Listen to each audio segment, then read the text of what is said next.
This is Journey Through John. We're looking at John chapter 19, verses 38 through 42.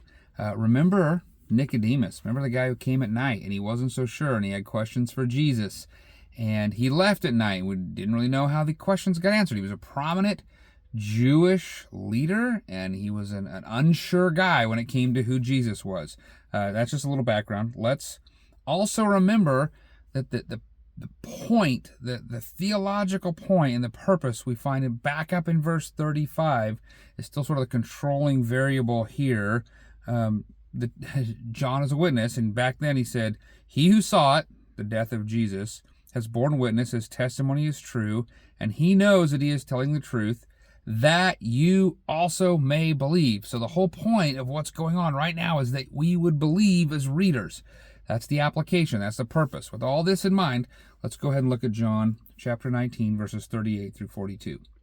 After these things, Joseph of Arimathea, who was a disciple of Jesus, but secretly for fear of the Jews, asked Pilate that he might take away the body of Jesus.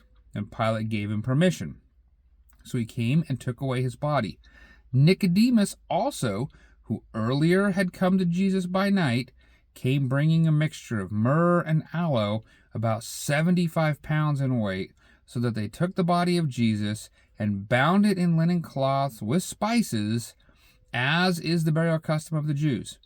Now, in the place where he was crucified, there was a garden, and in the garden a new tomb in which no one had yet been laid. So because of the Jewish day of preparation, since the tomb was close at hand, they lay Jesus there. A few things to pay attention to. Just first, a real technical sort of thing. The Jewish tradition was that you laid out a body, it decomposed in that tomb, you took the bones and you put them into a bone box, usually in the tomb, so to be collected with my fathers, buried with my fathers. That was the idea. All the bones would be mixed in that family bone box, and then another person could be laid there to decompose, and then the bones would be put away. So no one had decomposed in this particular tomb yet. It was new. That's what is being discussed there at the end.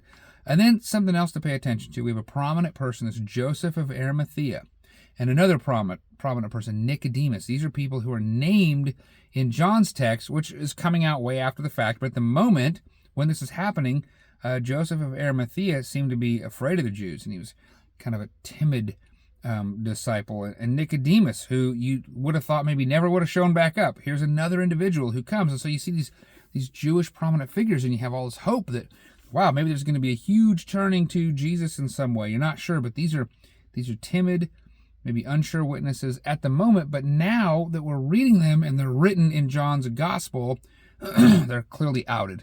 So the hope is these people are now very public witnesses at whatever point this particular gospel was released to the world, and we're still reading about them today. It also helps us think about the contrast between John the witness, witnessing to these things. This is true. This is who Jesus is, that you would believe. And these two hesitant individuals, maybe less hesitant, but fearful, unsure, maybe now more sure, sort of calls us into where we're at. Do we believe with hesitancy? Do we believe with fear? Are we boldly unashamed in our following of Jesus? Can we say, we know our testimony is true, we believe this? Where are we at in this? The whole point is that those who believe would have the right to become children of God. And so, are you hesitant and fearful?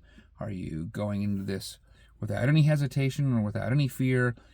Disciples are those who believe that Jesus lived the perfect life, was crucified and put to death on a cross, and was laid in the tomb, and as we're going to read soon, was raised from the dead.